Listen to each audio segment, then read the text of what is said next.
Cars, trees, and other debris scattered everywhere. This is Asheville, North Carolina after Helene. Cars wrapped around trees after the force of raging floodwaters picked them up and tossed them like toy boats. This is the scene near Biltmore Village, the popular western North Carolina mountain town, a popular destination for tourists, the art scene, and just all around good people. Restaurants and businesses are destroyed, shattered in the places they once stood after floodwaters pushed through their doors, their windows, and their walls. This is video that was recorded by Carolina Weather Group storm chaser Dan Whitaker, who was embedded in the mountain town during Helene. By some estimates, Helene brought over 17 inches of rain to Asheville and was responsible for record-breaking river flooding that climbed to nearly 25 feet in some places.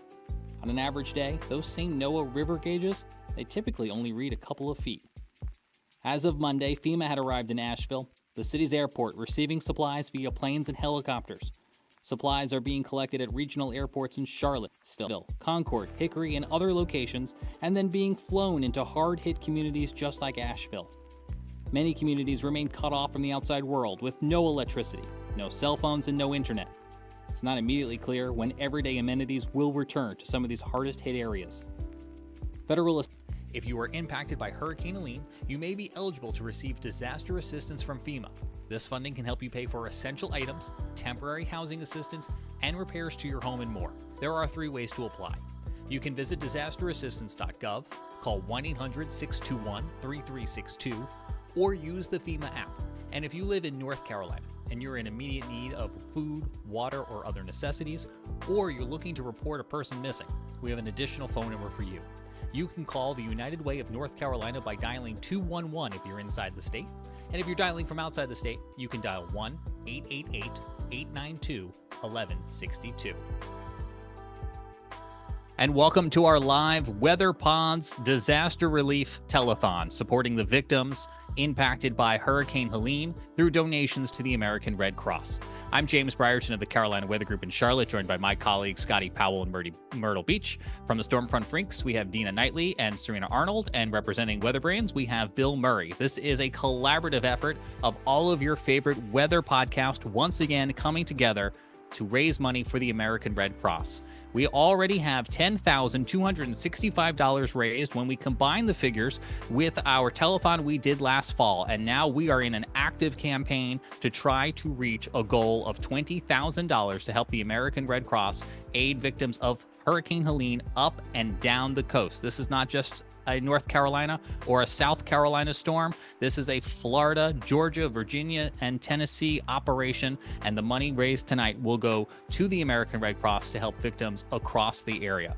We'll also be joined by our friends from the Chaser Chat podcast coming up shortly. We start with a conversation Scotty and I had. His hometown was impacted directly by the storm, and here's Carolina Weather Group Scotty Powell had a chance to go to Morganton in the foothills of North Carolina, his hometown hit hard by Helene. He took these pictures. Scotty, what was that like going back to your hometown, witnessing the destruction firsthand? Well, I kept seeing the pictures and the videos and just the personal people that I know on Facebook. And I was like, I want to get back there and just kind of see it for myself. So I didn't really, prepare myself or really consider just how high the winds were from this storm. And so just seeing multiple trees down, and it honestly looked like tornado. And I'm going to refer to this probably a couple times. It reminded me a lot of tornado damage because there were concentrated areas of severe damage, and then there was areas where there was just minimum damage. There was still some there. So one thing I noticed was the amount of helicopter activity. I stopped at my uncle and aunt's house, and they had just got back power and communications with cell phones and stuff like that. And we were standing outside, and in that 20 to 30 minute visit, I counted 15, 20 helicopters that just kind of kept flying back and forth. And that was like the direct path from all of the drop-off areas from Concord to Hickory, kind of going into the Boone and Bull and Rock, Banner Elk area. And just the amount of helicopters was the first thing that I noticed. And I'm sure you'll see the photos and the videos of these homes that are just completely washed off their foundation, of homes just gone. Like you could walk up and see inside of people's basements like that. And you can kind of just see how the water, you'll notice there on the picture to the left, that's the river. And you can see these homes were completely washed away. So you would have to imagine where that house is was very, very deep of rushing water and just completely pushed this debris. And then there was another slab right there of another home, and all of these ended up into the trees, and homes completely washed off their foundation. I think that's when it really got to me. It's like, what did these people experience? Like, what was it like? I hope they were gone, but if they weren't, what was that like? And you just kind of imagine in your head just like this wall of water moving into your area. And so it was very sombering and very very sad to see people's homes who, if you're not familiar with Morganton or Burke County, it's not the most rich area, not the most wealthy area. So these people spent all their lives like buying this home and paying it off, and just like their families growing up there, and all of it gone in the wave of of the lake overflowing and the rivers overflowing, and how quickly that home that they've been in forever was just completely washed away. So that was very sombering and just kind of put into realization of what people were going through. And you know, I don't know if these people ever build back there. Maybe they will, maybe they won't. I don't know. When I saw this video, I too saw tornado damage in my mind. Mhm. And I thought to myself, oh, thank goodness those people had a basement. They could have sought shelter from the storm, until I realized, no, James, this is not wind. This is water that would have been making that basement flood. Yeah, and there was no way to get pictures or video to what I'm about to describe, so you just got to take my word for it. But you could actually see where the foundation was poured, and those big, like I don't want to call them screws because I know they're probably something a more better name for that, but Like it's clips. like, yeah, the clips, like where these homes are just like put together in cement, and they were just sheared off like nothing. And that just shows you the power of water, and what water can do. And like I said, and you agree, like this looked like tornado damage. This looks like a very strong tornado that would occur out in Oklahoma, but no, this was water. And On our show last week, this picture choked me up. I almost lost it on our live show, watching and looking at the debris, which is someone's home, pushed Mhm. up Yeah. against those trees. And in that, um, there was still a little kid's wagon there. There was still a little rocking chair. Like it looked like it hadn't been touched. Um, there was still some personal items, that was there. And it is again just another reminder of, hey, it affected real people, and people that live there. And just, it just it, it makes you think, man, we're lucky and blessed to not have to experience this. And B, it just shows you the small scale of this wide scale tragedy that's happened in Georgia and upstate South Carolina, Western North Carolina, East Tennessee, and Southwest Virginia. That was that was certainly hard and a lot. Scotty joins us again live now. Scotty, what was it like waiting to hear from your family days after the storm? Well, first of all, being in Myrtle Beach, we were kind of covering the outer bands of Helene, and we had tornado warnings galore Friday morning. And so my immediate focus was obviously on that. We had 14 warnings, myself and the morning meteorologist on air for 5 straight hours. And then kind of took a break from that, just kind of started seeing the devastation and the pictures and the videos rolling in on social media. And to see that it was my hometown that was being hit pretty hard was quite taxing on top of what we had been covering for the morning.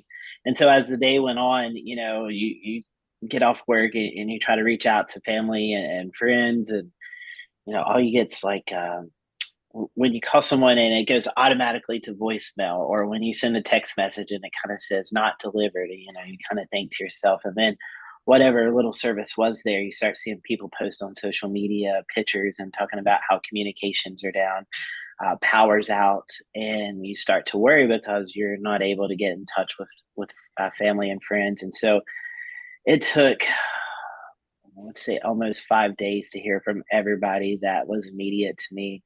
And the last one was some of my family who lived very close to where you've seen the damage there on those aerial videos. And so that was the one I was most worried about because I knew they were closest to where the major flooding had taken place. But it was a relief to hear from everybody. And still, right now, there's still limited communications, power still slowly starting to come back. There's still a lot of folks without water being run, water services, being used. So, we're 10 days, I guess, now almost from impacts in Western North Carolina, and they're still dealing with these issues. Schools have been suspended until who knows, and so it's a very slow recovery process just because there was so much devastation and damage. And one thing, when I went up Wednesday, was thankful that work allowed me to take off and go up there and check on family, and got some of those videos and stuff, was the amount of wind damage. I'd heard about the flooding, but the wind damage, just seeing all the trees down on homes and cars, and you could see where they were cut out of the road. So it was just a multifaceted event up there with not only the rainfall, but the wind. So thankfully, the anxiety and the fear was able to relax once we got a hold of everyone. But for a few days, it was very anxious to hear from folks who you care about. Scotty, I'm so glad your family is well now. I know that was a very anxious time for you and so many other people, and people still in that boat tonight. Serena Arnold is with us from Stormfront Freaks, and we've started to see donations coming in, Serena, to help people like Scotty's family or other people across the Southeast region impacted by Helene. And you have a special offer tonight for our top donor. What is that? I do. And you know what? Top three. Let's go ahead. I'm going to call it the top Wow. donor. Top three donors. I'm going to give signed copies of both the weather story and the hurricane story, which are the both children's books that I wrote. Signed copies sent straight to you from me as a thank you for donating and helping out the people who need support from Helene. That is fabulous. So, folks, if you wish to donate to the American Red Cross as part of our Weather Pod's disaster relief telethon, there's a QR code in the top left corner of your screen. It's down in the comments as well, too. And if you're listening to the audio podcast of this later on, outside of our live streaming here on YouTube and on Facebook, it'll be in the description, so you can make a donation even after tonight's live stream concludes. Dina Knightley from the Stormfront Freaks is looking at some of the recent donations coming in, and we're seeing the money pour in already, Dina. Yeah, we are. It's exciting. And some of them are going by too fast for me to see. So that's exciting. I see Weather Serena. I know I've given. I see Vera Hannaford. I saw Anonymous for $100. God bless you. That's so sweet. So please keep them coming. They really go to a good cause.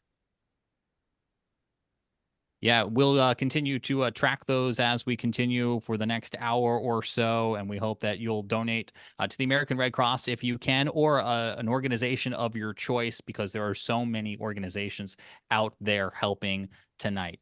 Dina, you found a group of people who were helping in their own special way, maybe not raising money, but they were using their resources that they had available to them. We're talking about an AM radio station in the mountains of Asheville, North Carolina, one of the hardest hit areas that after the storm, they used what they had, and that was the power of terrestrial radio. Let's listen to some of your conversation. We have our own teams that we've kind of established over the last 7 days of people that were just kind of crowdsourced through the iHeartRadio station's coverage of the storm and the after the storm. And they have kind of put together their own little teams, and we have been providing them with lists of people as we get emails into the station. People will email us, I'm looking for my grandmother. She's 88 years old. This is her name. This is her address. Here's her phone number, but her phone goes straight to voicemail. Here's our phone number so you can get back in touch with us if you're able to make contact with her. That system has proven to be really a great system.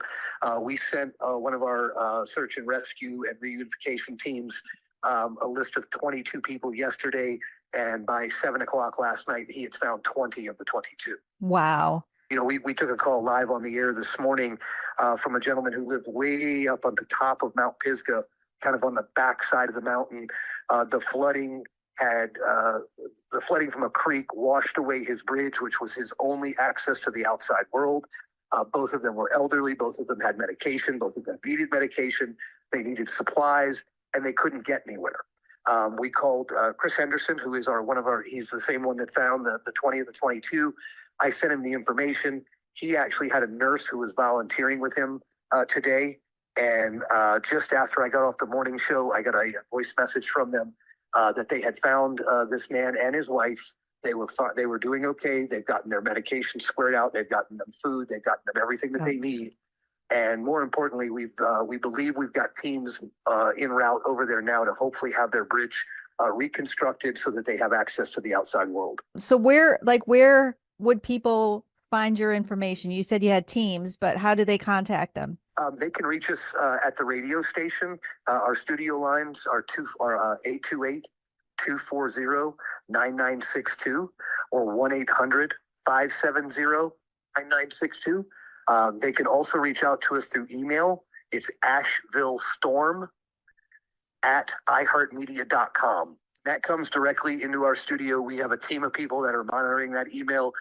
When a missing person report comes in or check report comes in, they immediately add that name and all that contact information to a list, and that list is immediately sent over to, I would say, Chris Henderson is our lead guy. If folks make a donation to the relief effort, they can do that through a local organization that we've been working with for nearly a decade. It's called heartswithhands.org. heartswithhands.org. They have two functions. Their first function is that they feed first responders hot meals. Their second function is that they put together food boxes for delivery to families who are stranded and families who can't get there. They set up pickup locations. They also set up drop-off locations for donations. As far as if people want to, if they're starting their own collection drive, something that they are planning to trailer up here themselves, we have had just an incredible amount of people who have sent trucks themselves. They've rented big rigs because they've gotten that many, donations. They can reach out to me via that Asheville Storm email, and I will work to help set up a spot for them to come and drop that stuff off. And that spot will also act as a place for volunteers to be able to hand that stuff out. Okay, great. Mark, that is wonderful. We will help you. We will do anything we can. Thank you so much. And hopefully everybody just is okay. What else can you say? There's no words. You can't. I mean, it's 48 hours is going to be very difficult here. The recovery operation has started, and unfortunately, it's not good. We're expecting a rather large jump in the numbers over the next 48 hours. There's a lot of speculation on the ground from first responders that this could very well rival Katrina, if not eclipse it. There are whole cities and towns that have just been washed away. Wow. They don't even exist anymore. It's just a pile of rubble. Wow. Where the water once was. And Dina, such a hard conversation, and they're doing great work up there at the radio station. You had a chance to listen in to their broadcast for a little bit. Can you tell us just a little bit about what you heard as you were listening in to Asheville over the air? I heard a lot of people say where they were going to go for shelter. Like there was a Gold's Gym that they turned into an area where they could go for safety, like places they could go, where they could get food and water. That was a big thing. They were doing a lot about giving names of people they were looking for. And at one point they did mention to me, I think a little earlier, they had like say 22 people on one day that they had gotten names for, and I think they found 21 of them.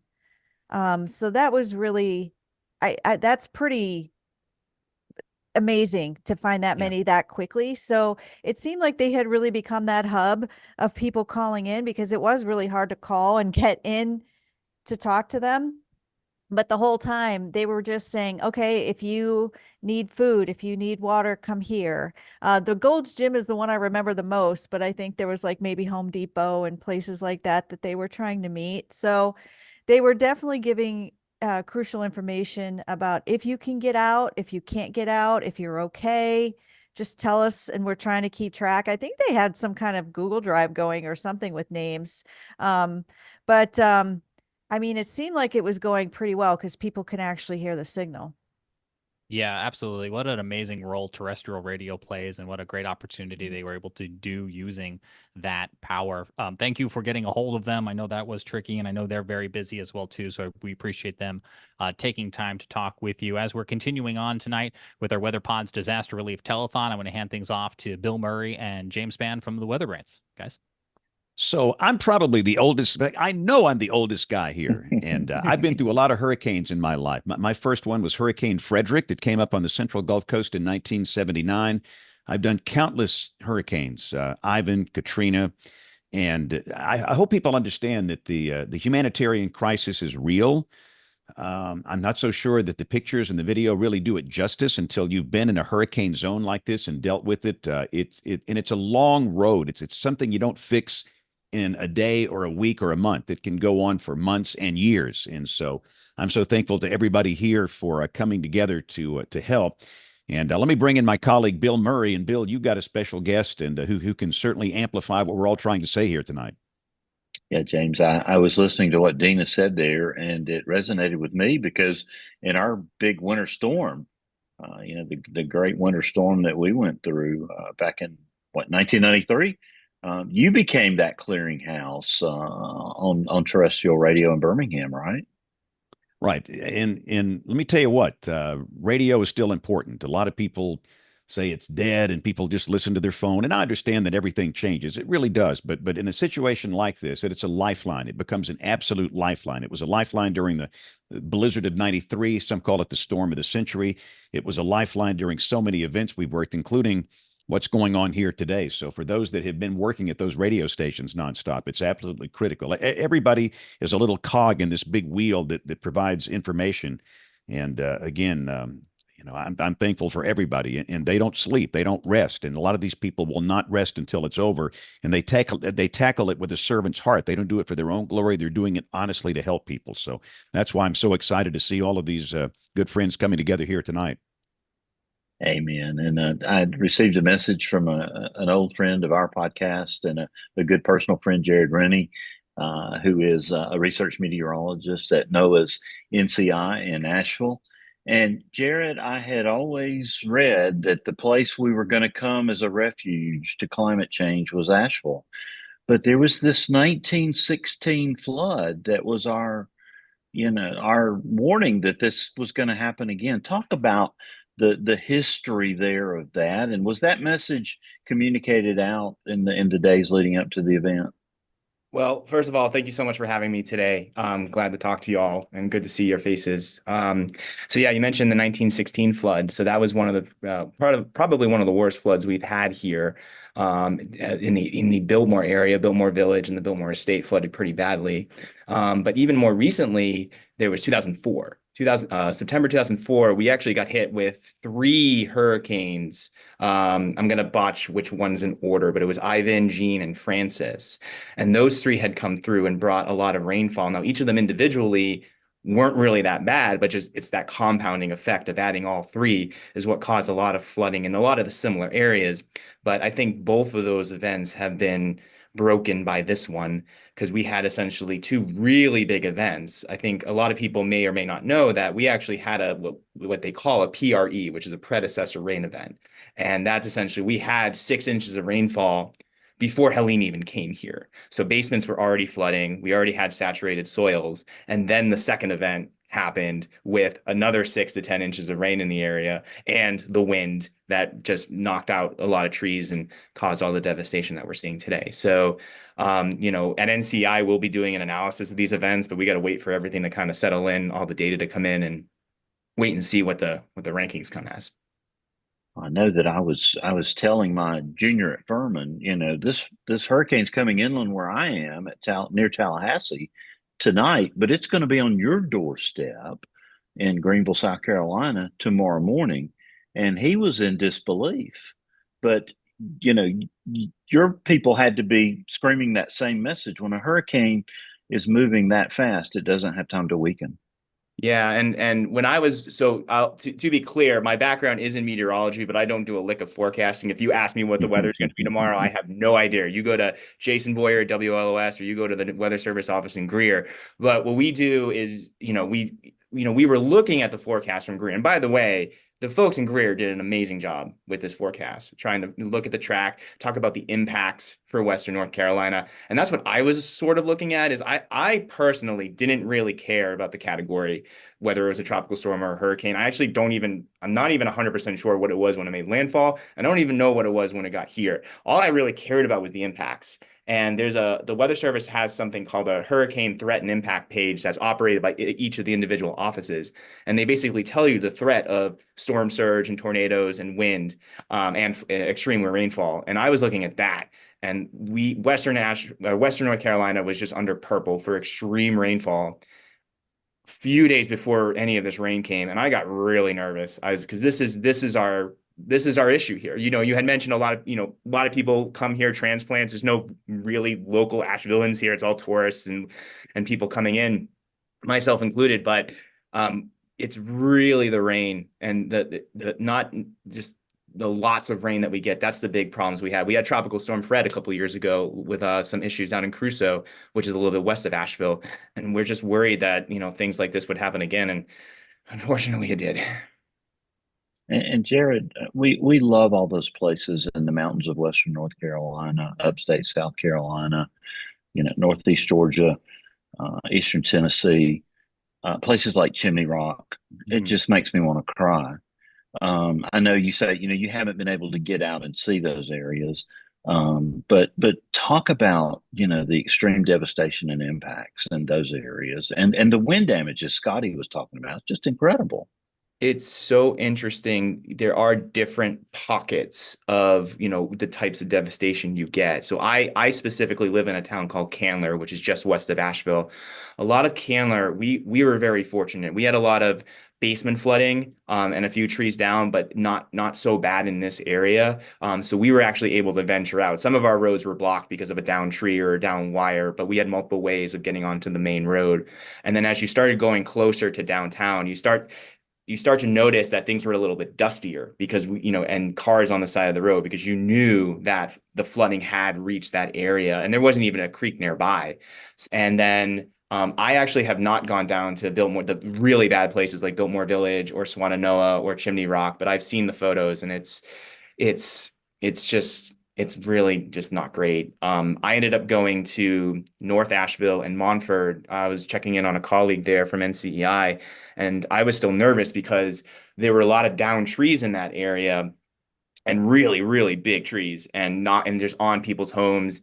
And as I was driving with my family through the town, you could hear just like cracks and limbs still falling. And I was just so worried. Like, I am so worried about another tree falling, after the fact. But then some places looked pretty fine. West Asheville looked okay. Parts of South Asheville looked okay, but parts of Fletcher were flooded. So it really was, depending on where you are, different pockets of sort of the damage. And I am appreciative of the folks that came, and brought drones and got the footage out there and was able to kind of highlight where the damage is and where the people are and, how to get the help.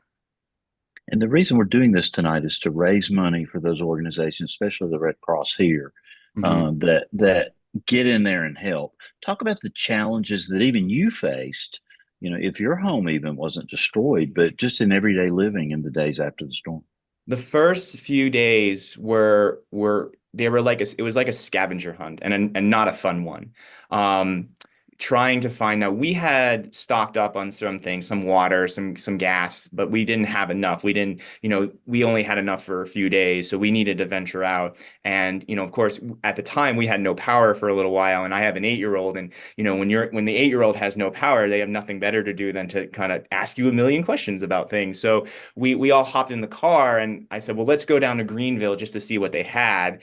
And Greenville had, we didn't really know. We didn't have cell service for a little while. So once we got down to Greenville, we got to start to see some of the devastation. And we're like, oh, wow, this is really bad. And there were long lines for gas and cash and food at Greenville. So, I knew the upstate geography a little bit. I'm like, okay, let's go up I-85 a little bit and see, what's the first town we could find something. And the first town was Charlotte. We had to go all the way to Charlotte. This was Saturday. This was Saturday 8 days ago. And Charlotte was really the first town in which we found everything available and not long lines and taking cards. So we just stocked up on stuff there and we went back.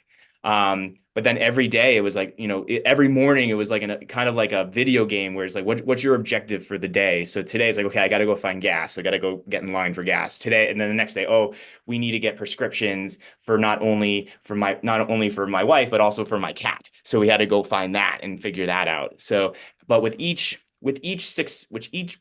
day going by, things got a little bit better.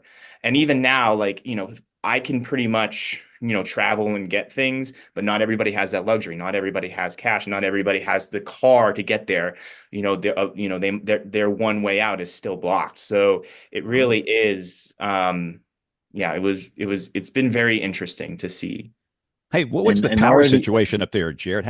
How's the power restoration efforts going? Most of Asheville is back, not fully. I know I had a friend that lived in an apartment in East Asheville. They just got power yesterday, I think. We were fortunate. We only lost power for 36 hours, but it was pockets, and they're not fully back yet. I think they're still saying either the next couple days. But I think it's been slowly getting better over the past 3 days. And Jared, I have a quick question for you too, if I could. Sure. Have you been turned away for driving in certain areas? Because the WWNC, when I was talking to them, they had said, please don't come here. Don't get in the way. I guess a pedestrian was hit and killed because they were getting out and looking around. So people are trying to come down and help and take, video, but they were very clear on staying out of the way. So have you been turned away on certain roads? Me personally, no, but I actually really haven't ventured out that far. The one time we did make that Charlotte trip was on the Saturday where we had just found out roads were opening back up. And it's funny, when we were coming back on I-26 coming into Asheville, it was literally our car and then all the National Guards, all the FEMA trucks just coming up with, and all the energy companies coming up with utilities. But I personally hadn't experienced any of that. Okay. And last question for me, Jared. The attention of the nation, our attention span is very short, especially in news cycles. And we've already got another hurricane in the Gulf that's rapidly intensifying. Yep. The message tonight has to be the help has to keep coming, right? Yeah, and it's funny. I've heard this a few times this week, and I've been really reflecting on this. So and not everybody might actually remember Mr. Rogers' Neighborhood. He had a show on PBS for many decades, and he said something in one episode and a couple times about if whenever there's a big disaster or a big event that happens, he said, always look for the helpers. And I've really been thinking about that a lot this week because we've been trekking out to West Asheville every morning just to kind of see the status. And it's been interesting. There's just been tons of people out there helping. It could be, somebody providing a meal for someone, people walking around with water. There's been at least 2 helicopters going by our house during this interview, just having people just pouring in and helping where they can. And we try to instill that with our 8-year-old as well. We bring a pack of water with us and, have him walk around and try to hand out waters. And yeah, we're looking for all the help we could get. And I appreciate you all doing this telethon to raise money for this. But yeah, it does become interesting because, you have Milton now in the Gulf and the focus is on, Central Florida, and rightfully so. You got to prepare for that. You got to tell them about the impacts. You got to tell them how to evacuate and get ready for things. But we worry that the focus shifts differently, and then we'll focus on, we have short attention spans, so we focus on the next thing, the next news edition, the next news story, or whatever. But the help needs to keep coming, because while there are pockets of things that are good here, there are pockets that are still not good, and it's going to take weeks, if not months, to survive. We don't have water. And a lot of people, about 80% of the folks here don't have water. And we're not talking days, we're talking weeks, if not maybe the end of the month. So we still need help, from all the folks coming, even if the news cycle moves on. Jared, I think you hit the nail on the head there when you talk about the continued need for relief in the weeks and months ahead. And I was in one of the South Carolina briefings, a representative from one of the power companies talking about power restoration, but I think this can be applied to so many things, said this is not about repairing the grid. It's about rebuilding the grid. And I think you can apply that same statement to water, internet, schools. Eventually, we're going to have an election, and they're going to have to check on polling places. There's a lot of logistics that go into it, but I'm glad that you were able to join us tonight and get online and share with the world what it is you're experiencing. Thank you. Yep. Thank you for having me. Always glad to talk. Thank you. We have a couple more donations that have been coming in as you've been joining us for our telethon tonight. Thanks to Jill Johnson, $25. Dart Girl, $100. Thank you to you, $100. Lisa. Thanks, Dark Girl. That is a fabulous donation. The QR code is on the screen. It is also in the links if you are looking to donate to our good cause tonight to help all those impacted. Jared said it himself during his interview with us tonight. One of those trusted voices throughout the storm has been WLOS's Jason Boyer. He joined me earlier. Take a listen. Jason Boyer is the chief meteorologist at WLOS, the ABC affiliate in Asheville, North Carolina. He took time to join us as part of our ongoing coverage. Jason, let's start first with the most basic question. How are you? How are your colleagues doing? Well, thanks for asking. We're doing okay, considering the circumstances. We never lost power here at the station. We have a backup generator that kicked in when the power went off on Friday morning, and then our power actually came back on in the area that we are located in fairly quickly, about a day later. So we didn't have to rely on the generator. We have running water. We have people able to shower.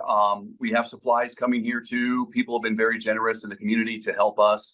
Local restaurants supplying us with food. And Jason, if you will, help us paint a picture, understand what everyday life is like, both inside of Asheville and in the communities outside of Asheville.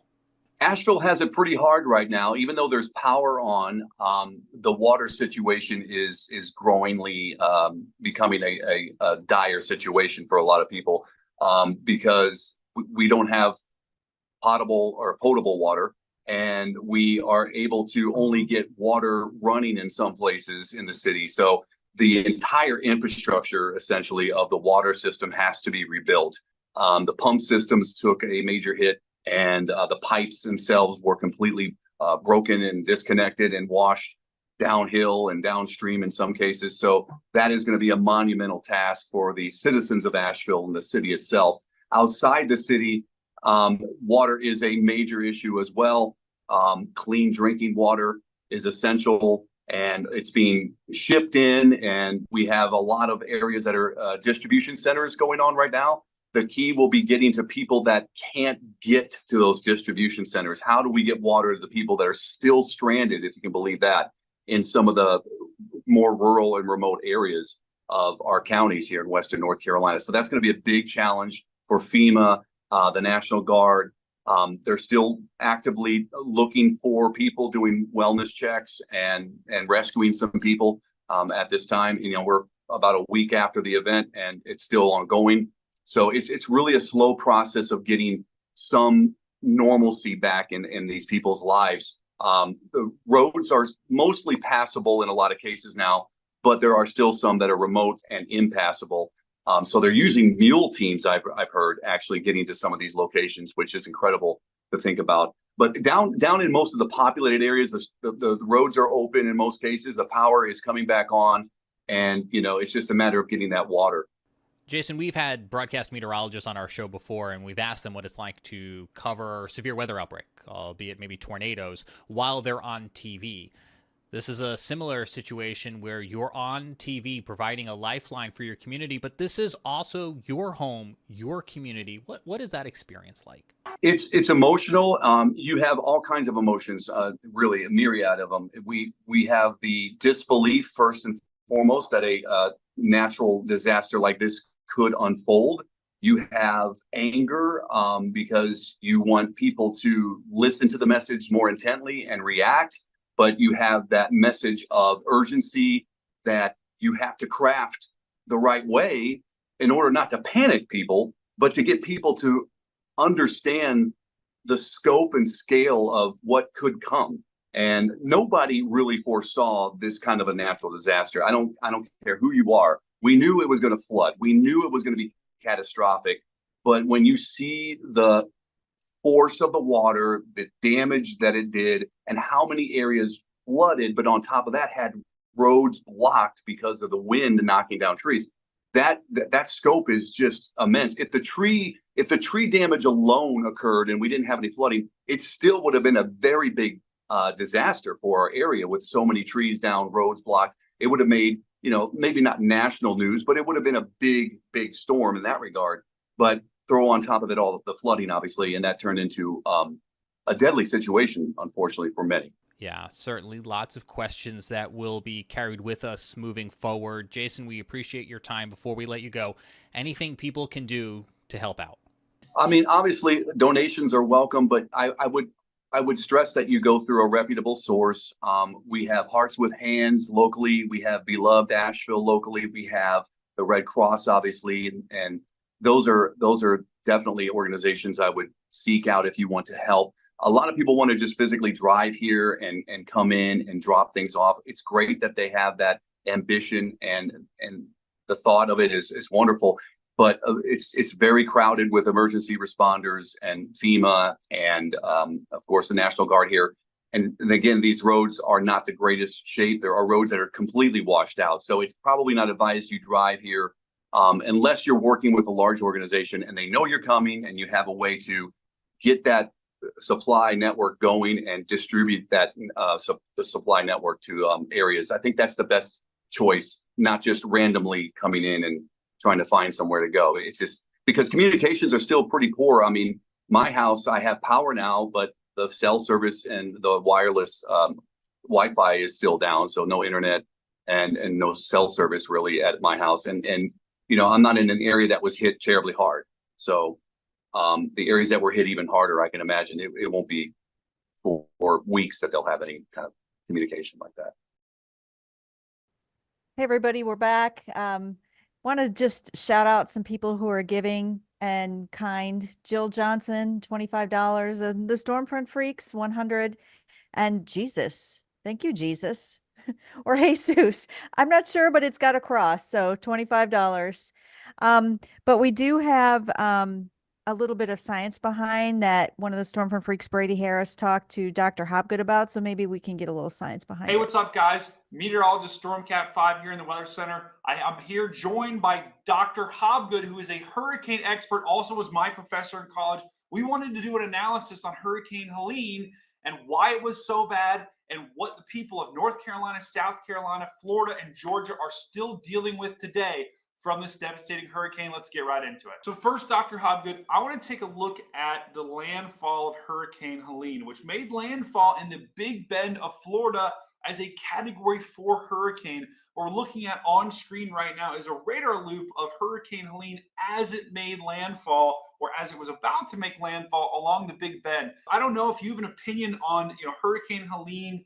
We know it was a Category 4 and it made landfall, but was there, from what you saw, did a lot of the wind measurements verify at landfall, or was a little bit lower than I think people expected? Well, I think in terms of the intensity, Helene was as advertised. I think it's important to remember the Hurricane Hunter measurements are over water. Land-based measurement stations often don't record winds quite that high. But I think Helene was a very legitimate Category 4 hurricane, intensifying at the time of landfall. And you can see all the lightning there in the northwestern eye wall. I mean, that every indication of a very strong hurricane.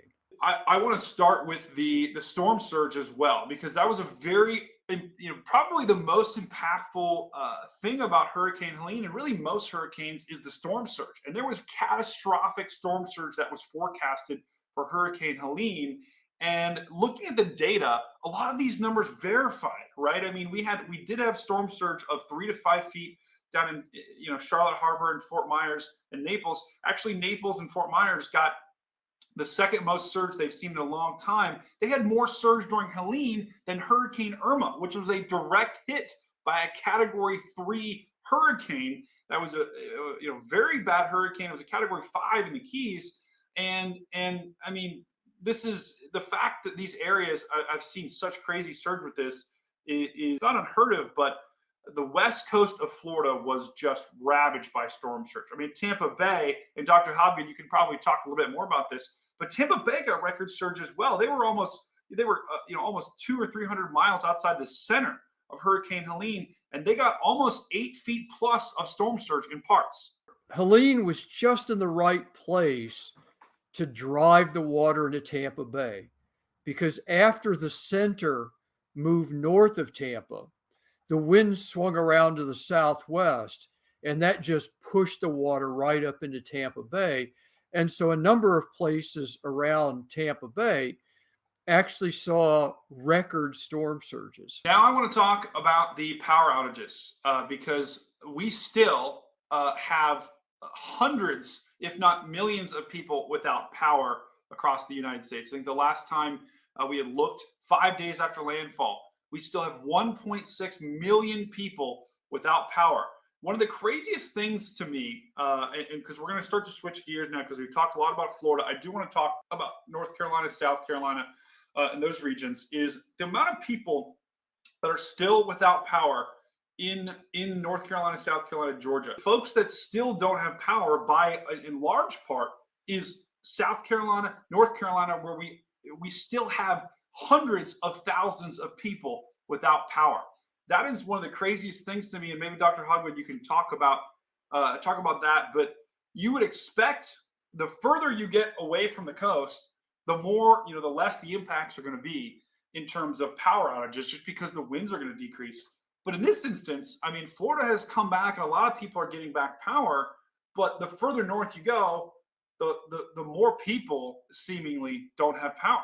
Right. I think there are a couple of things going on, and this holds true for northern Florida as well. I mean, there are a lot of trees in some of those areas, and it's, Helene hit at the end of September. So there's still a lot of leaves on the trees, plus there are a lot of pine trees. You get strong winds, you're going to knock trees down over a wide area. You're going to take out a lot of power lines. A bigger problem sort of in northern Georgia, western South Carolina, western North Carolina, and extreme eastern Tennessee is the severe flooding. Because then with the flooding, on top of all the lines and the power poles getting knocked down, you've got flooding potentially getting into substations, knocking those out. And you've got floods and mudslides potentially taking down some of the big transmission lines that are bringing in the power from the power plant. So in those areas that were hit by the most severe flooding, a lot of the electrical infrastructure may need to be replaced. Dr. Hobgood, do you just want to describe to us what is going on? Why, and why was North Carolina, South Carolina receiving rain well ahead of actually when the hurricane hit? Well, there was a cold front that moved across the Ohio River and down into the southern Appalachians. And there was a flow of really warm, moist air coming up just to the east of that. So that region, eastern Tennessee, western North Carolina, northern Georgia, and it would soon affect western South Carolina, was getting heavy rain, thunderstorms, even before Helene approached the region.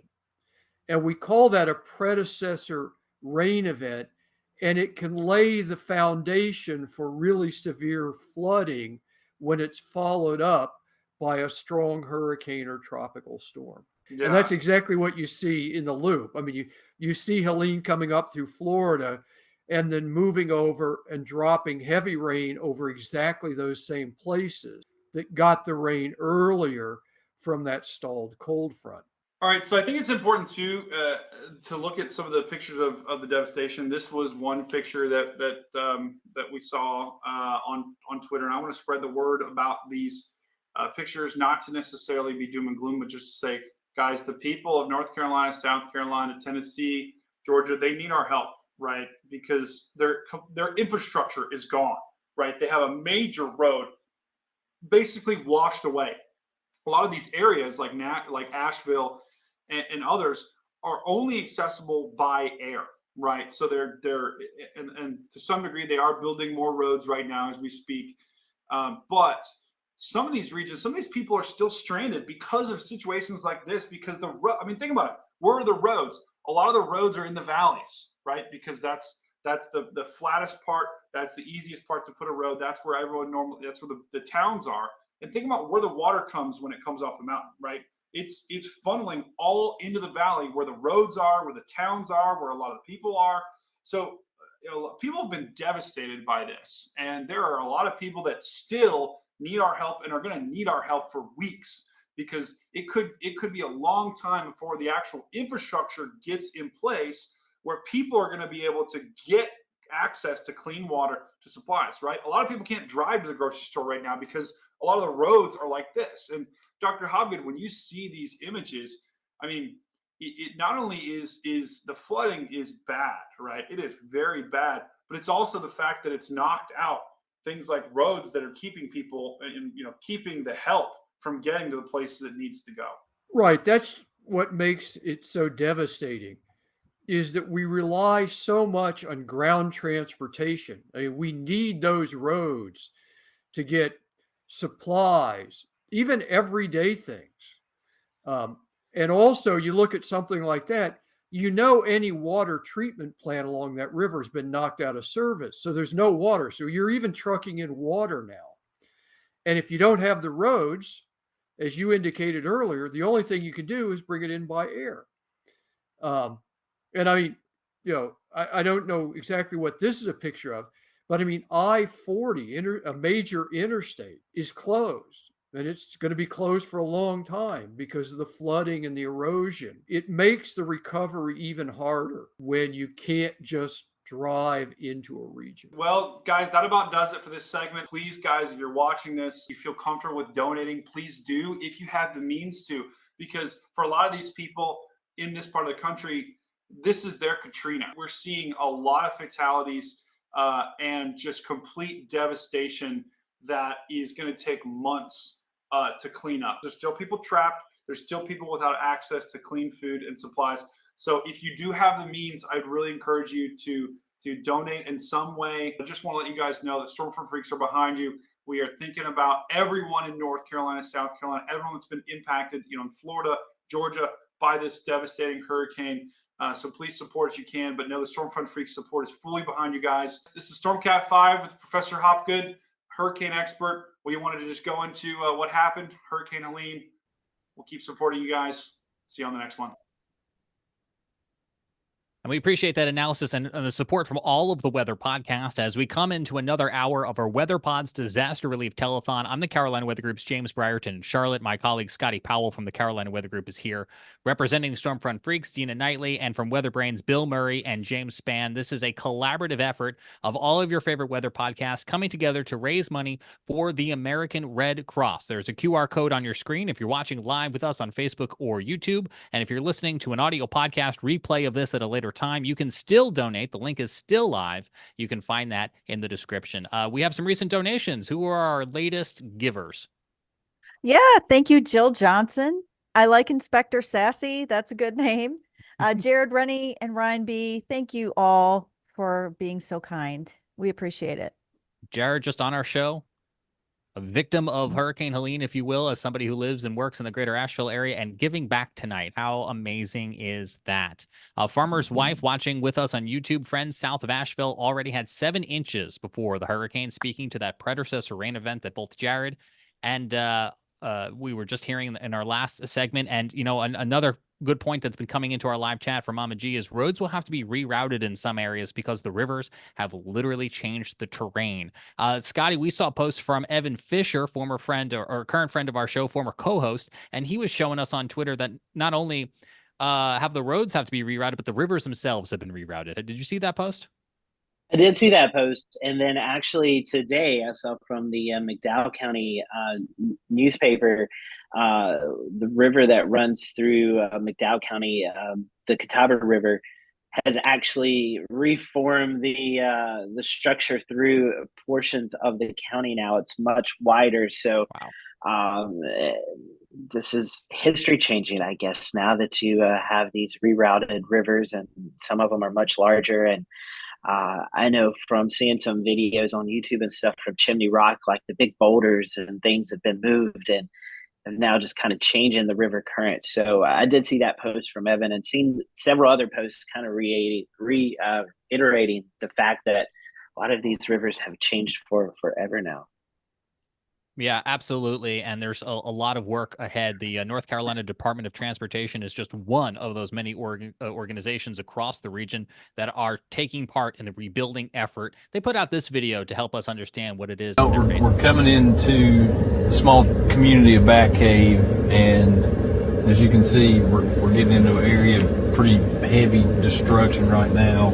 This is Reedy Creek on our right, and it's severely scoured out. It's damaged a lot of roadway, but we're almost to a bridge site that is really destroyed, and one of our missions today is to check on this bridge. As you'll see further up, the road is completely destroyed, and we're going to have to advance using ATVs. So, I mean, the road just kind of keeps getting shrunk down to a very, very small footprint where we won't be able to go with even trucks. So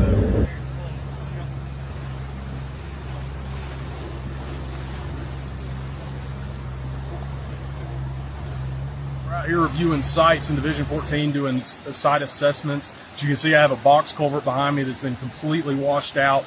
The upper end of the inlet of the culvert was stopped up by debris flow, which led to water overtaking the culvert and eroding the approaches into the culvert, essentially washing the roadway away. We're going to come up with a plan. We're going to work on removing debris from this site, do a full structural inspection, and then work on reestablishing the approaches to the culvert to get this section of the road back open. We're out doing site assessments. We understand people are still trapped in their communities, and we are making a big push to get everyone out. We are aware of the situations. We have plans in place. We have partners from Florida DOT in the area, and we will rebuild North Carolina.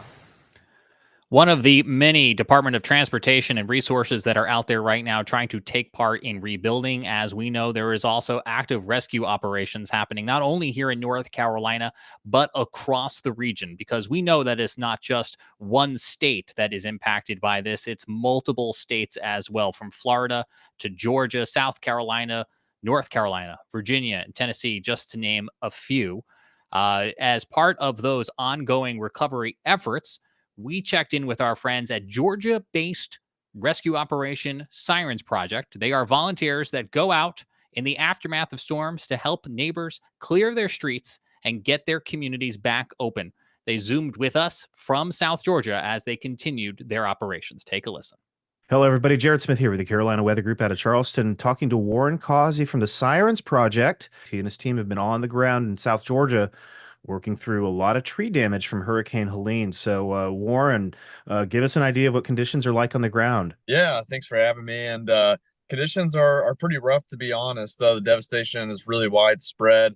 I don't think I've seen this much tree damage as far inland since Hurricane Michael in 2018. And there's a lot of similarities there as far as the scope and breadth of tree damage. A lot of trees on homes, a lot of roadways blocked, and that was kind of our priority going into this for this first part of our deployment is route clearance, getting those thoroughfares open, and so EMS and different first responders can get into different areas, and then also removing trees on houses. But the devastation is really widespread, just hundreds of miles through our driving process, doing assessments and stuff, hundreds of miles of tree damage, and so it's really impressive.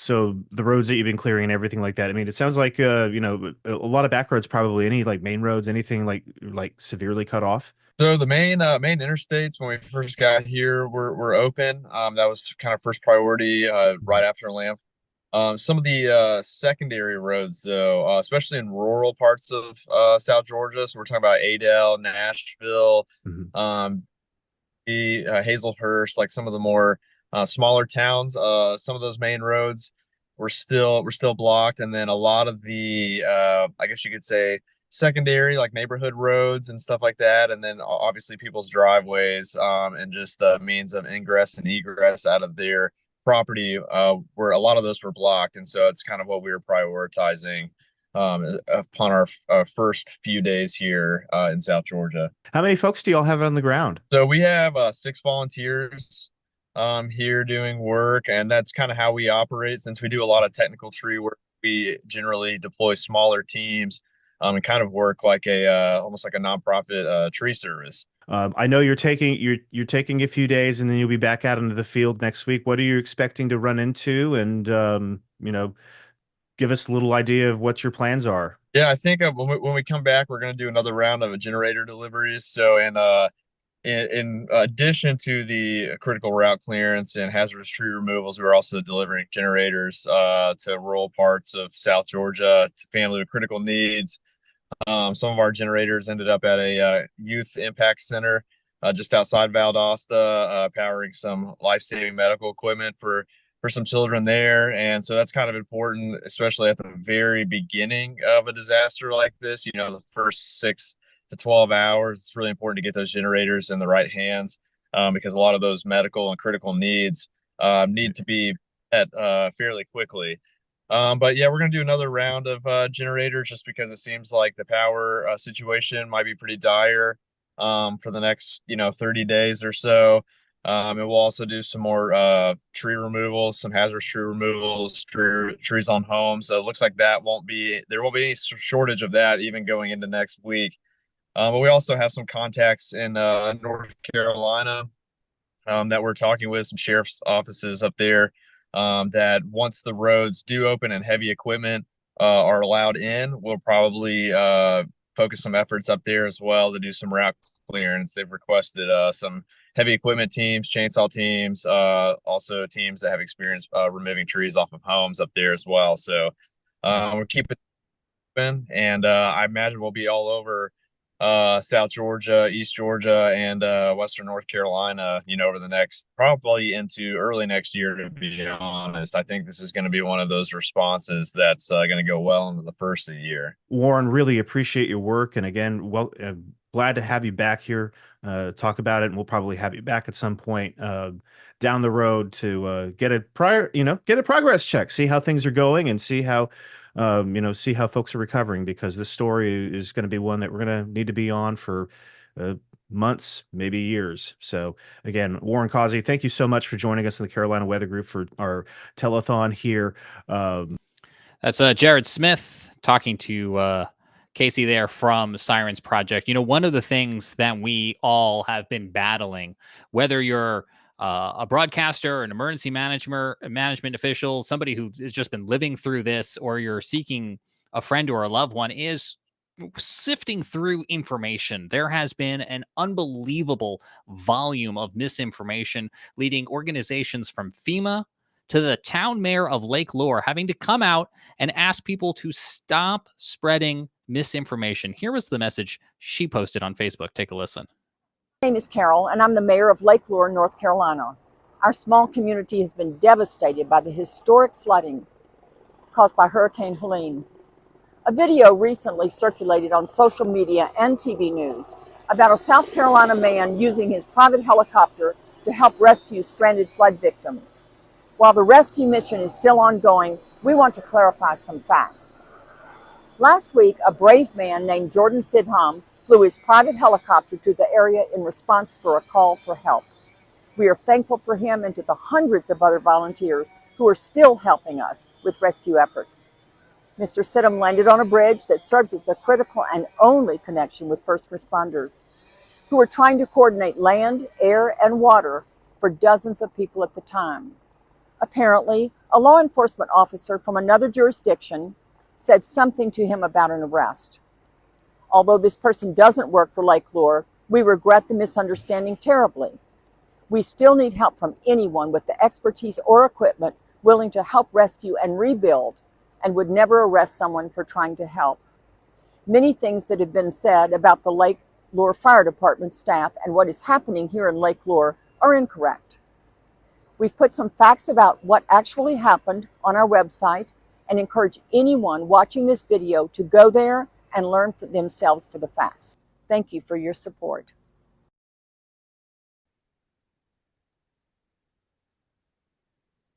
So we know there is a lot going on and a lot of emotions, and we don't even want to get too far into this topic of conversation, but I do want to bring in my friends from fellow podcasts that are with us tonight for the Weather Pod's Disaster Relief Telethon, specifically James Spann, who, not only hosts the Weather Brands podcast, but also is a very popular broadcast meteorologist in Alabama. Lots of people from across the country follow you on Facebook and on social media.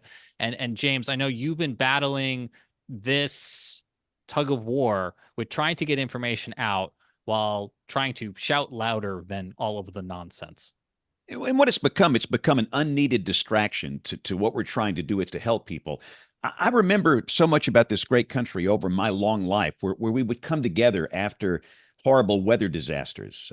For example, in my state, April 27, 2011, we had 252 people that died in one day from 62 tornadoes. And in the days and months following that, there were no Democrats, there were no Republicans.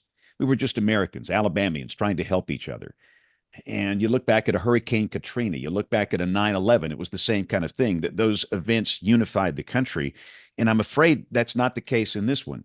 I don't understand it. There's something radically different in that so many people are so deep into politics, whether it's right wing or left wing, that's all they think about. And they somehow have started to spread disinformation involving some type of bad information that would help their candidate of choice in this presidential election, which is absolute insanity. So my only encouragement is this: if you are so into politics, and if you believe that responders are being jailed, if you believe that emergency supplies are being confiscated, if you believe that we steered the hurricane into the mountains of North Carolina, just please refrain from that for at least a few weeks. Can you give us a little time to help these people? Because what that disinformation campaign is, it's just a distraction, and it takes away from what we're trying to do here tonight. It's to help people. My encouragement is for just for a moment, just for a fleeting moment, have some empathy. Put yourself in the shoes of the people that have been suffering like we've talked about tonight. We've lost our ability to do that in many cases as Americans, compassion and empathy. So I would just encourage you, if you were so deeply, deeply into politics, and I'm the biggest free speech guy in the world, but just sit on it for a little bit and give us a chance to help these people. And if you're spreading information that you've heard from a TikTok dancer or from some Uncle Ted's guy on Facebook where he's running a weather page about how the government's controlling the weather, if you just sit on it for a little bit, we'll address that later. Give us some time to help these people. In Alabama, you guys were not directly impacted by this storm, thankfully. But I've seen you use your platform, James, to spread and share accurate information, whether it be from officials or from family and loved ones who are looking for missing people. Why was that important to you to play some role in that accurate information sharing? Well, I think for people that have been given a lot is demanded of them. And if you've got a large social media footprint, why not use that in a positive way? And yes, there are a lot of negatives about social media. We can get on here and talk about the tweeter and the face bag and all this stuff and the negatives. But by golly, there are some positives. And what I've learned over the years is that social media can bring these two groups of people together, people with needs. I mean, serious, desperate, urgent needs. And you can bring them together with people that have haves. They have supplies. They have resources. They have the ability to help. And if you can use that big social media footprint to bring the needs and the haves together, then magic happens, pure magic.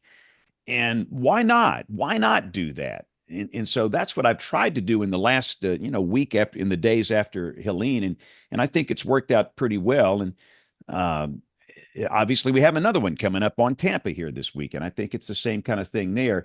And so while we're not directly affected where I am, you're our neighbors. Goodness, you're just down the road here. So let's use it in a positive way. And I've seen other meteorologists do that too. And I think that's the one thing where it's encouraging to me. A lot of professional meteorologists, these are brilliant scientists that can, goodness, they can do differentials. They're brilliant. But what they do, they have learned over the years, looking people in the eyes that have been affected by hurricanes and tornadoes and floods and these high impact events. They have developed that empathy. And when you look people in the eyes, it is different. It's different from looking at pictures on the internet. It's different from looking at video you see on social media, the ones that are there in these zones. And most of us have been there. If you do this long enough down here where we are, you're going to have these horrible disasters. And so I think that's trained us to have a servant's heart. And when you do that, life gets pretty good. It's not about us. It's about helping other people. And during some situation like this, using social media, it's a great way to do that. So we cannot let the haters and the trolls and the know-it-alls and the disinformation and all this distract from the prize. And the prize is helping these precious people. And that's what I like what we're doing here tonight. That's the whole point. Well said. I appreciate that very much. And coming up in just a moment, we will hear a positive story about the use of social media and the power that comes with it. First, though, let's check in, get a couple names from people who have recently given as our WeatherPod's Disaster Relief Telethon comes on. What new names do we have to share? We have Monica Marlborough. Thank you very much. And I found out too, we had a teenager send it in, Casey Johnson. Casey Johnson is like 13 years old and gave some of his money. So God bless you. Good job, kid.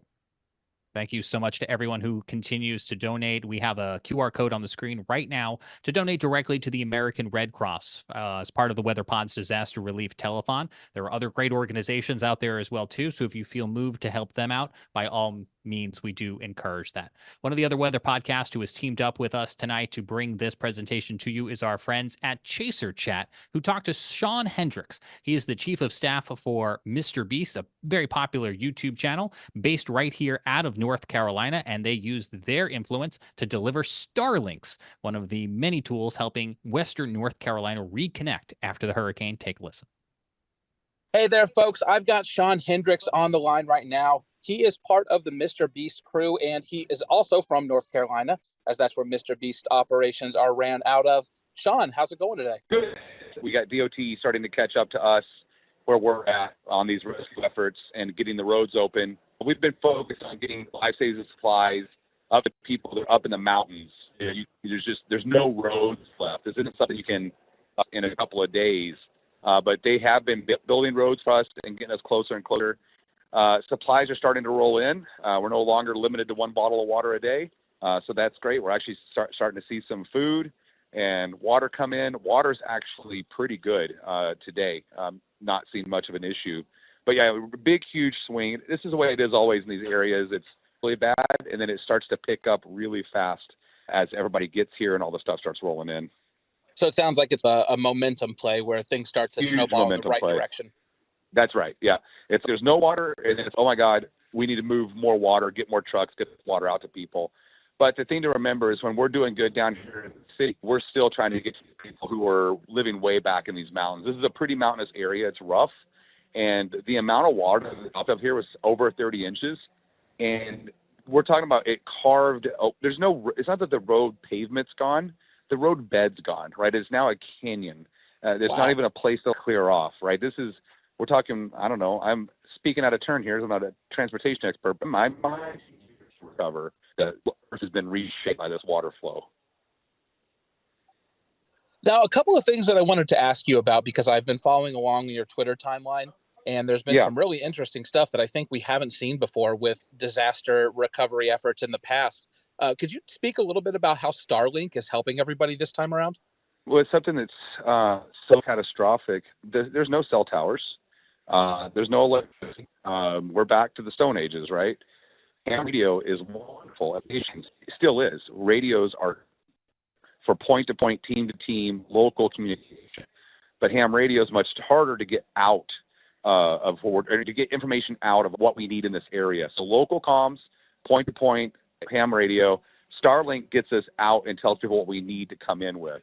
And a Starlink size of a backpack, and it does more than these huge EMS trailers that had the satellite dishes on them. It's faster, it's easier to set up, and it uses less power. You can hike a trailer back up in the woods. It's been given us high-speed comms. The fact that I'm able to post videos is because we are traveling around with Starlinks everywhere we go. So people are getting real-time updates of what's going on, and I'm able to literally ask for supplies to the entire world at a moment's notice. Hey, we need baby food. Hey, we need porta potties. Hey, I needed batteries flown from Florida, and we got them. You know what I mean? It's been incredible what Starlink's allowed us to do. Yeah, it really seems like some of the better aspects of modern technology, social media, really shining through during this event. 100%. Yeah, social media for social good. And also the other thing too is I've got a little bit of influence on the internet, and what is it worth other than like self-gratification? But then all of a sudden now you can turn it into really helping people. So I think that's the good side of it. I think maybe that's what you focus on more. But it's been wonderful to see how people, they reshare and they message me. I got a friend of a friend who has a private plane that's willing to loan it to you. Wow. I just got a PJ for free because of X. And that's the power that social media has. So I think it gets demonized, but here it is. It's saving lives. There's no doubt. I can say that without a doubt. It's saving lives, period. And then again, at the Starlink side, they've been great. Actually, at Starlink reached out to me. They've made my account. Any Starlink dish I add to my account is free now. Oh, awesome. Yeah, Sarah at Starlink reached out. They talked to whoever they needed to talk to at their side and got it done quick. So now we're just able to have these pre-set up, and I don't have to worry about it. I don't have to worry about typing a credit card number in or all that. It takes time, and minutes matter.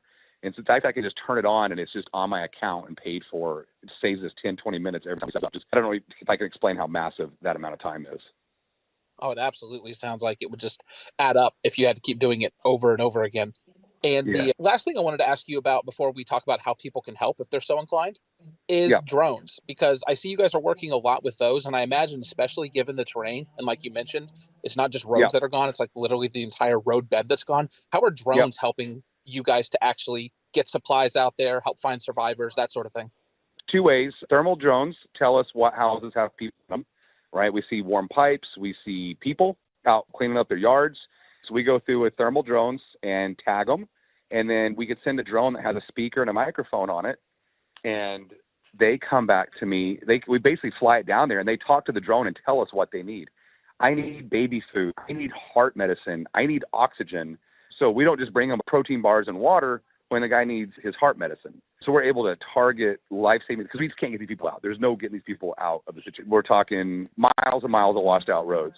The other way we use it is, let's just say there's a downed bridge, and we get the community to gather on the other side of the bridge while the water's just ripping through, and we can use the drone to hop it over the bridge over and over again. We can move a pallet every 15 minutes or something.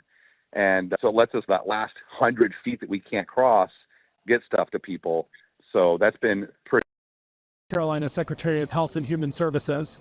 We're here in Asheville, North Carolina to check on our healthcare infrastructure that we know has been so badly impacted by the effects of Hurricane Helene. Our team has been working around the clock to make sure that our healthcare facilities and our long-term care facilities have the support that they need to serve their communities. I'm happy to say that as of late last night, all the acute care hospitals in the region have had their power restored. And we were able to get power back to Mission Hospital Saturday night because Governor Cooper made sure that was a priority for Duke Energy. My son's a Marine, so I said, hey, I want this. So I told my apprentice, and we were like, let's get this on for the VA. Trying to find a place to get in was the hardest part, because all the flooding. Up and down terrain that was covered with bushes to our chest, and then when we finally got where it was a flat, it was the washed out area from the floods, so it was every step you almost losing your boots in the mud. When we finally got there, it was actually made it kind of hard to climb because I had so much mud on my boots, but it was all worth it to get to be here. What amazing work the men and women of so many power companies are doing. Bill and James, I think you had some thoughts about the great work that power companies and their employees are sacrificing right now and doing for us.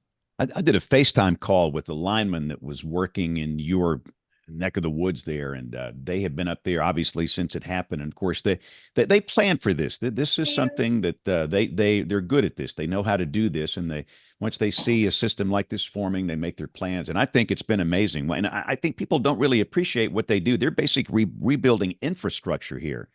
And I will tell you to get your power back on in a day or 2 days or 3 days after something like this, it's a miracle. And they work hard. They don't sleep. They don't eat right. They're away from their families. They're away from their spouses and their children. And that's really hard, especially when they have the younger children that are in school. They miss their kids' programs at school. They miss ball games. They miss things. So I don't think they get enough credit. And quite frankly, a lot of them have to endure abuse from people. Now, not everybody. Some people are so kind to them. They'll give them lemonade and they'll come out there and thank them. But you never know what you're going to get. So we cannot thank them enough for what they have done in this case and for every weather disaster. Our house, we were hit by a tornado, this home here in our neighborhood, March 25th, 2021. The power was back on in 36 hours. They rebuilt the entire infrastructure. So a big shout out to these American heroes. And that's who they are, American heroes. Bill Murray, don't you agree? Oh, James, there's just about nothing more comforting when you're in a hurricane zone and you see those just armadas of power trucks coming from all directions. And I talked to them in gas stations. They were from Indiana and Illinois and all over, and they were coming to help people in the Florida Big Bend area.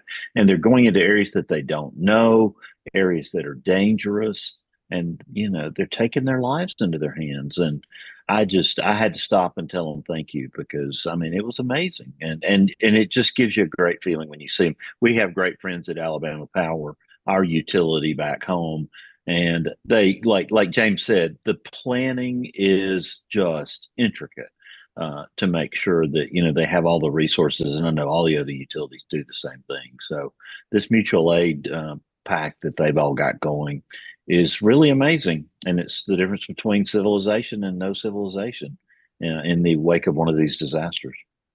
And I still see, looking at it as we're recording this show on Sunday, October the 6th, just in North Carolina alone, 139,591 are still without power.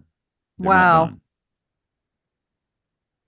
Yeah, and you can't even get water back up, schools back in session, or small businesses back open until you get that power. It is the dependency, the blocker for so many of these other modern ways of life.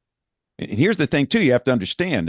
These folks are exhausted, and here we are with another potential situation like this in the Tampa Bay area and parts of the Florida Peninsula at midweek on Wednesday.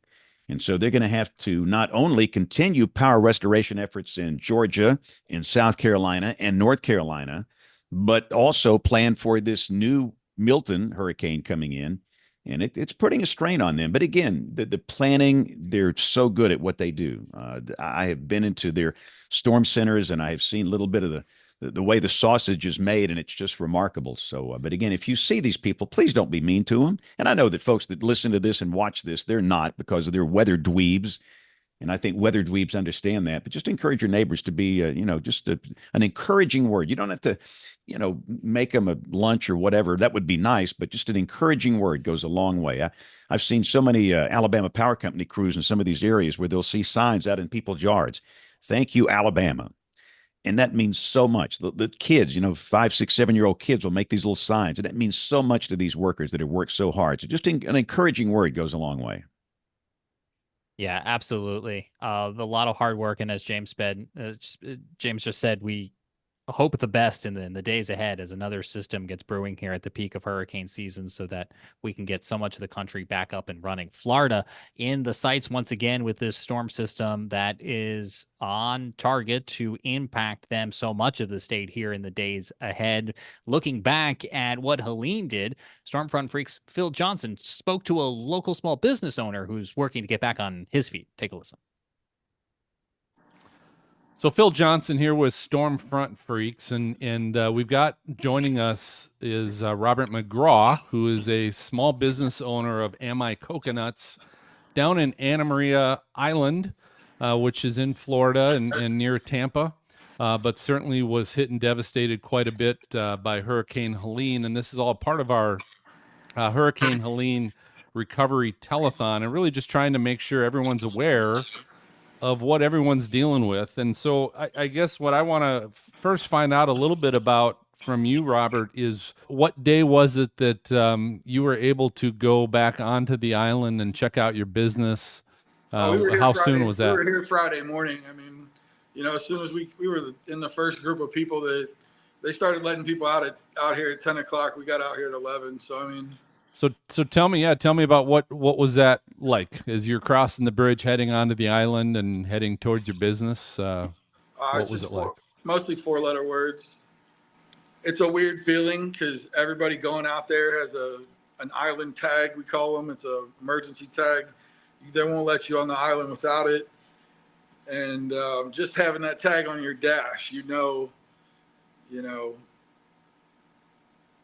stuff's pretty bad. It's pretty serious. So what'd you guys see at your storefront when you got there?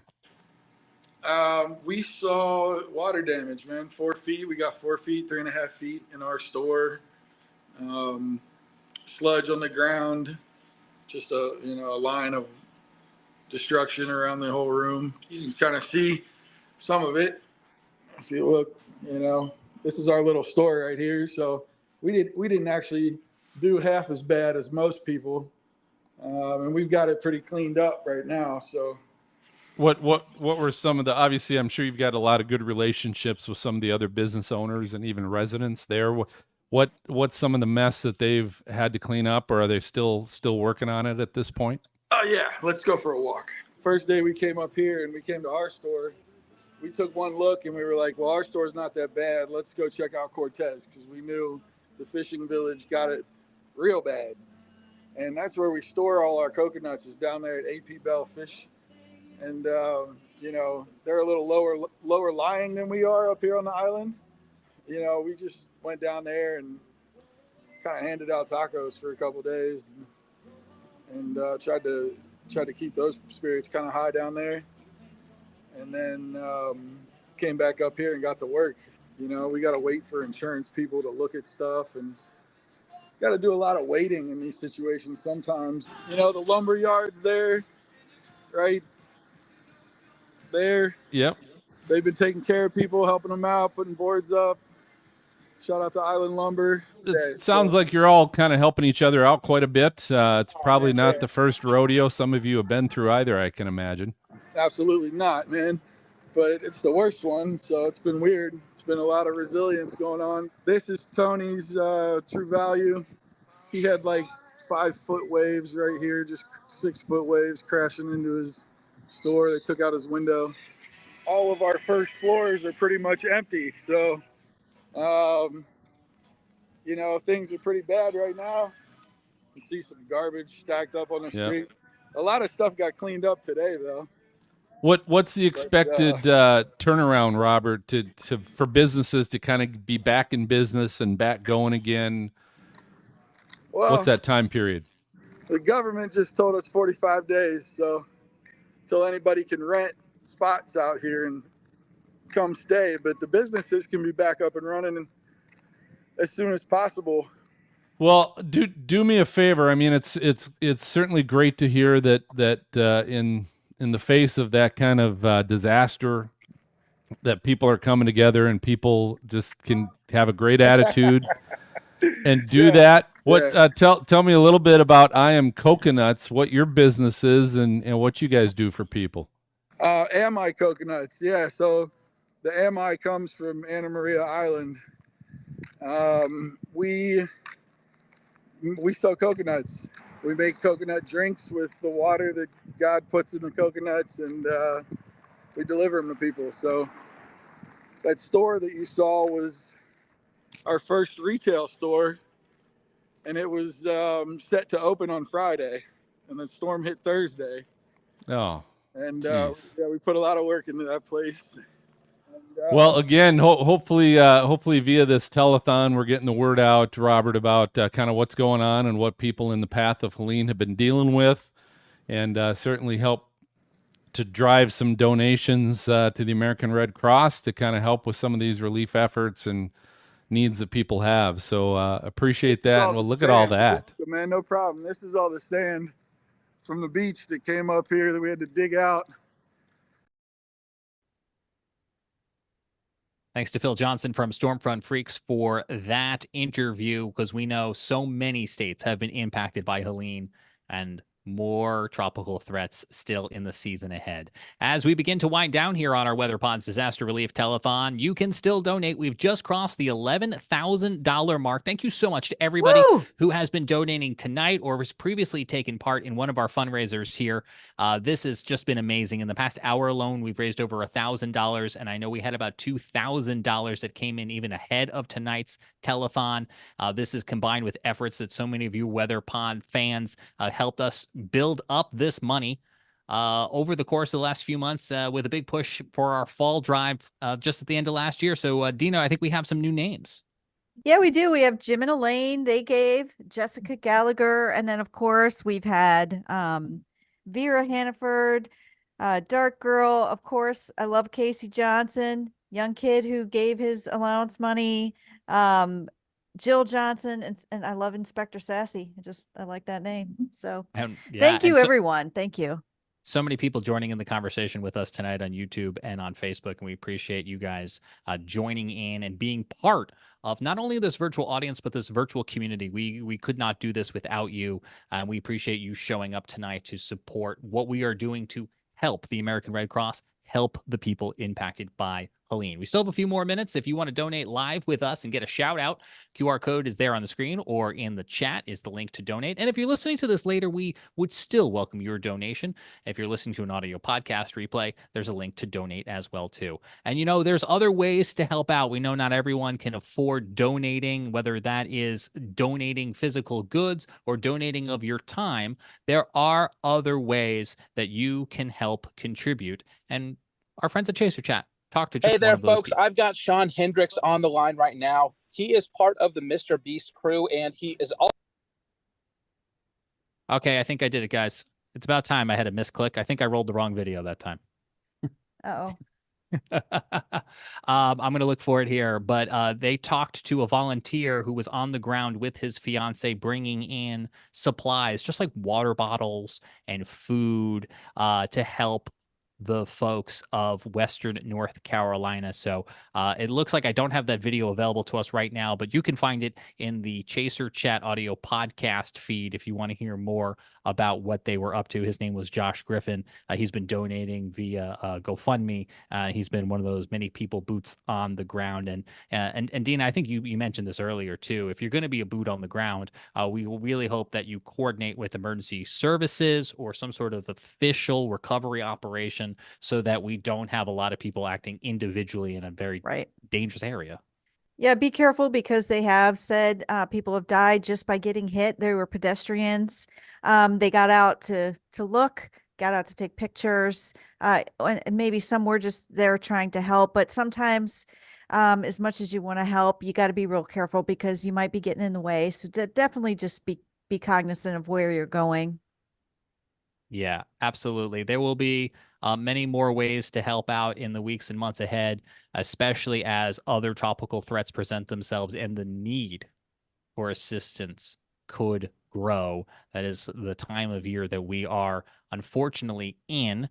And so organizations like the American Red Cross, like other organizations, are out there to help. As a reminder, if you have been impacted by Helene, there is assistance available from FEMA to purchase essential items, secure temporary housing, or repair your home.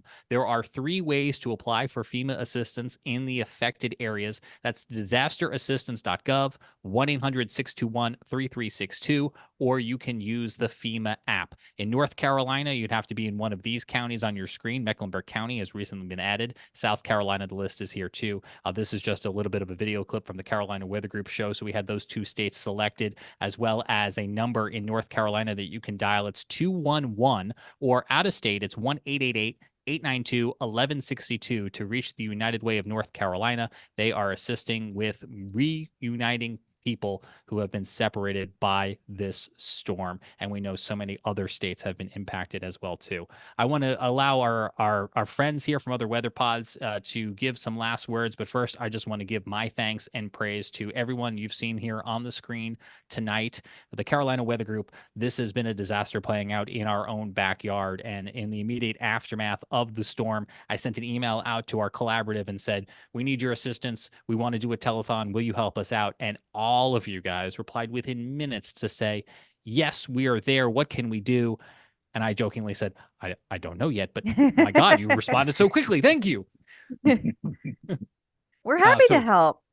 We appreciate it. You know, this is the second telethon we have done together. We did one last fall for the American Red Cross in general. There was no disaster at the time, and we have found ourselves, unfortunately, so many folks on the receiving end of the money that is being raised tonight. So we hope that we could live in a world where no one ever needed funds like this, but we're so grateful that all of these shows and all of their fan bases have come together in one joint community tonight. I really appreciate that. I don't know if you guys have any closing thoughts, but I'll stop talking for a moment in case you do.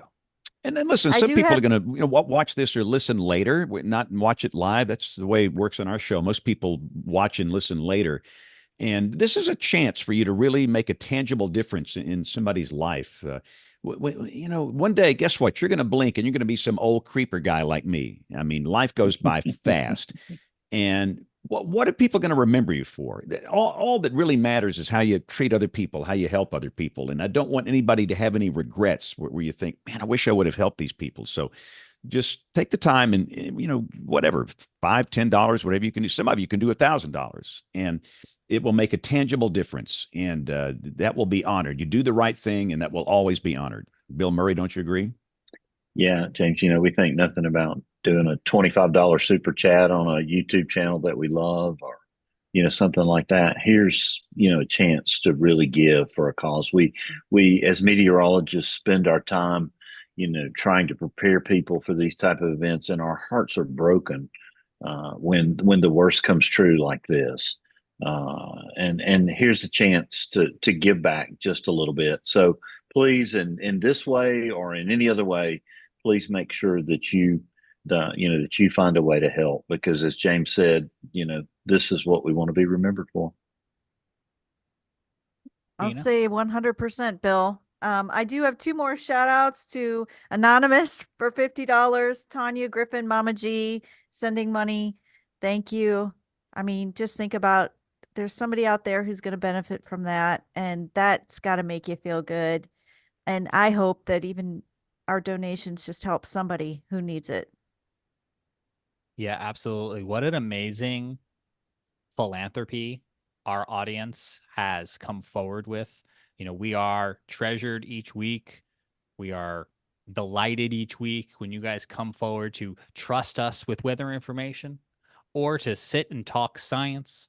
On all of these shows, we appreciate that community. We wouldn't have these shows without the audience, and to see the audience step up to assist is really, really heartwarming. And I hope it never comes to this, but I just want you guys on Stormfront Freaks, Chaser Chat, and Weatherbrains to know if you ever need us here at the Carolina Weather Group, we are here for you as well too. Scotty Powell, I'm going to give you last thoughts. This is your hometown that's been impacted in the foothills of North Carolina, some of the hardest hit areas from Helene. What are your closing thoughts here tonight? Well, I know places like Asheville and Lake Lure and Chimney Rock have been mentioned tonight. But places like Spruce Pine, Burnsville, Swannanoa, Waynesville have not. These places are still just now getting help into those locations. These are the small mountain towns that don't really get the national attention like an Asheville does or like a Boone does. So there's still people out there who are missing, in contact with emergency management and a lot of the foothill and mountain communities. There's still a lot of people missing, and still people following reports. I've still not been able to contact this person or that person. So this is going to be an ongoing emergency situation for the next several weeks. And so just keep everyone in your thoughts and prayers. They definitely need it. This is Appalachia. It's a strong-willed community that I know that will build back and probably build back better. But right now they need our help, and we appreciate all those who have donated tonight and the previous days. So just keep everyone in your thoughts and prayers. And I will say this, this is their tourism season right now, leaf season starting in late September through October. This year, I don't think they can accommodate that right now. There's just too much going on. I know Appalachian State up in Boone, they're going to have to move their college football games likely to Wake Forest and Winston-Salem. Ashe County schools, Watauga, Buncombe counties or schools are closed indefinitely. UNC Asheville not going back until November. Western Carolina University, same thing. So the mountain communities are really hurting right now, and they need time to recover. So I hate to say it because I know a lot of people love to travel to Blue Ridge Parkway to see the leaves, but this year is probably not the year. And but give them another year and come back and visit them with your tourism dollars next year, because I know they will appreciate it. And again, the devastation that I saw firsthand Wednesday, James and Bill can attest to what severe tornadoes look like. And when you see a wall of flash flooding just wipe out rows of homes, that there's nothing left but a concrete slab for where a home used to stand, it's pretty significant damage. And those people's lives have been impacted for the rest of their lives. So just keep on your thoughts and prayers. And like we've all been talking about, this is not just a day or a 2-week thing. This is going to be several months into next year. So continue helping however you can. Well said, Scotty. We appreciate those words. Appreciate everyone donating here tonight and in the days to weeks ahead. On behalf of the Carolina Weather Group, Chaser Chat, Stormfront Freaks, and Weather Brains, I'm James Brierton here in Charlotte, North Carolina. We will talk to you again real soon. Be well.